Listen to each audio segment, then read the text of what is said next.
शायद आज देश की सबसे बड़ी चिंता आर्थिक विकास है और इस प्रक्रिया में पर्यावरणीय परेशानियों को भुला दिया जा रहा है और या फिर कम आंका जा रहा है। ताबड़तोड़ बन रही परियोजनाएं हिमालय को छिन्न भिन्न कर रही हैं और सरकारें जीडीपी के चक्कर में पर्यावरण संरक्षण संबंधी नियमों में फेरबदल कर योजनाओं को मंजूरी देती हैं, जबकि पर्यावरण के पक्षधर हर कदम पर विरोध करते हैं, सचेत करते हैं। ये मत भूलिए कि जब भी हिमालय पर आपदा आएगी तो इसका असर पूरे देश पर पड़ेगा। Hi my dear all, I hope आप सभी अच्छे होंगे। आप सभी का स्वागत है आज की वीडियो में। आने वाले समय में पर्वतीय राज्य Uttarakhand aerial mode of transport के लिए जाना जाएगा। तो चलिए जानते हैं क्या है एरियल मोड ऑफ ट्रांसपोर्ट। ये 2022-23 के केंद्रीय बजट में राष्ट्रीय पर्वतमाला योजना की घोषणा हुई। इस योजना के अंतर्गत सभी पहाड़ी राज्यों के दुर्गम इलाकों में ज़्यादा धन खर्च कर सड़क बनाने के बजाय केंद्र सरकार ने केबल कार यानी कि रोपवे परियोजना पर तेजी से कार्य करना शुरू किया। सड़क परिवहन एवं राजमार्ग मंत्री नितिन गडकरी ने हाल ही में एक वार्ता में स्पष्ट किया कि केदारनाथ के लिए 13 किलोमीटर और हेमकुंड साहिब के लिए 12.6 किलोमीटर रोपवे लाइन के लिए टेंडर इनवाइट किए जा चुके हैं। यानी कि 8 से 9 घंटे में पूरी की जाने वाली केदारनाथ यात्रा का सफर अब मात्र 60 मिनट में तय हो जाएगा।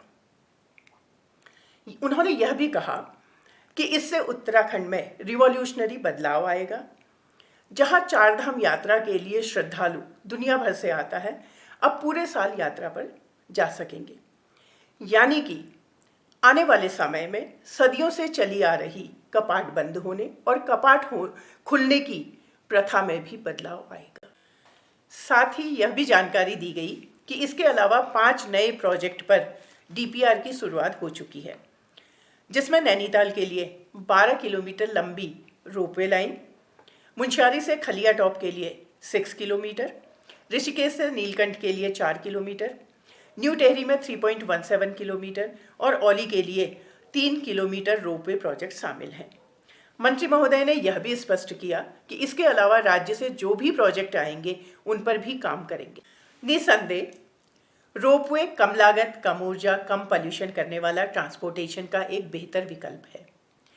तो फिर क्या वजह है कि इन्वायरमेंटलिस्ट और स्थानीय समूह चिंतित हैं? 2018 में नैनीताल रोपवे के प्रस्ताव पर चर्चा हुई तो जाने माने इतिहासकार और इन्वायरमेंटलिस्ट प्रोफेसर अजय रावत ने उत्तराखंड हाईकोर्ट में जनहित याचिका दायर की। उन्होंने तर्क दिया कि इस क्षेत्र का भूविज्ञान इस परियोजना को सस्टेन नहीं कर पाएगा।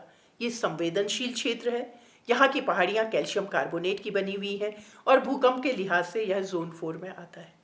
बावजूद इसके प्रोजेक्ट को ग्रीन सिग्नल मिल जाता है। बात करते हैं government policy environmental impact assessment की।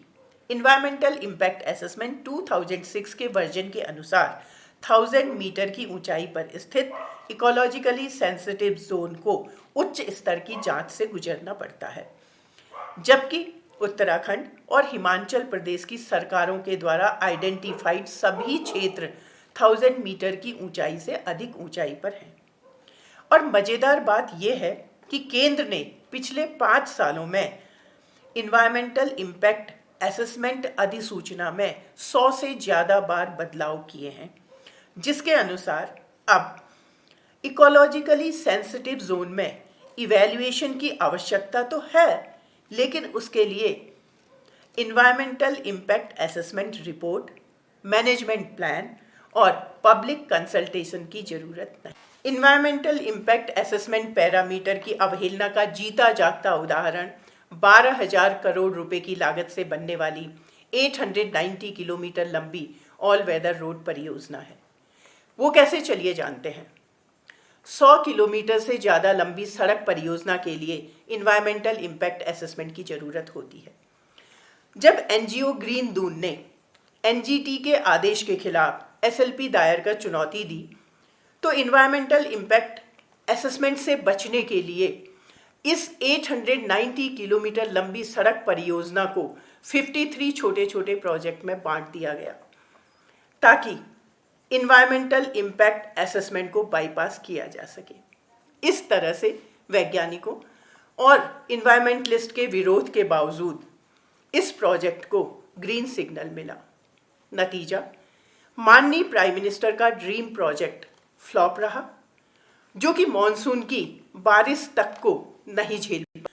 इतना ही नहीं, देहरादून मसूरी रोपवे 2026 तक आवागमन के लिए शुरू हो जाएगा।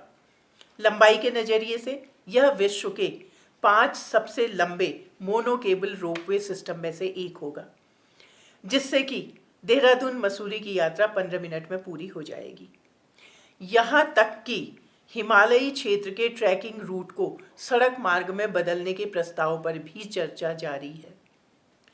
हर मौसम में अमरनाथ की यात्रा हो सकेगी, इसके लिए 22 किलोमीटर सड़क मार्ग बनाने का फैसला लिया गया है, जिसमें 11 किलोमीटर के हिस्से में सुरंग बनेगी। सुरंगों की बात आई है तो स्पष्ट कर दूं कि एक रिपोर्ट के अनुसार आने वाले 10 सालों में उत्तराखंड देश का सबसे ज़्यादा सुरंगों वाला राज्य होगा। 18 सुरंगों पर काम चल रहा है। 66 सुरंगों को बनाए जाने की योजना है। उत्तराखंड सुरंग हादसा, जिसमें चल रहे रेस्क्यू ऑपरेशन को 14 दिन से ज़्यादा हो गए हैं। 41 मजदूर सुरंग में कैद हैं। इस बात की ओर सचेत करता है कि सुरंग बनाने के पैमाने और प्लान पर सरकार को दोबारा से गौर करने की जरूरत है। कैसी विडंबना है कि अब यहाँ मॉनसून का स्वागत नहीं होता, क्योंकि पिछले एक दशक में यह क्षेत्र प्राकृतिक आपदाओं की चपेट में बार बार आता रहा है। 2013 केदारनाथ आपदा में 5,700 से ज़्यादा लोगों की जानें गई। 2021 रैनी आपदा में 206 लोगों के मारे जाने की पुष्टि हुई और कई लोग आज भी लापता हैं।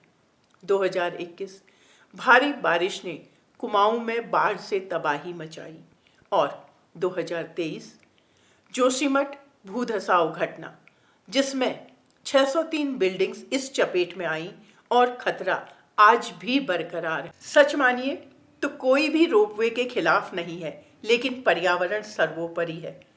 आज जब राज्य में सड़कों का जाल फैल चुका है तो जरूरत है उन कच्ची सड़कों के सुधारीकरण की, जो कि दुर्घटना का कारण बन रही हैं। आपकी क्या राय है इस बारे में? कमेंट करिए। जय देवभूमि, जय उत्तराखंड।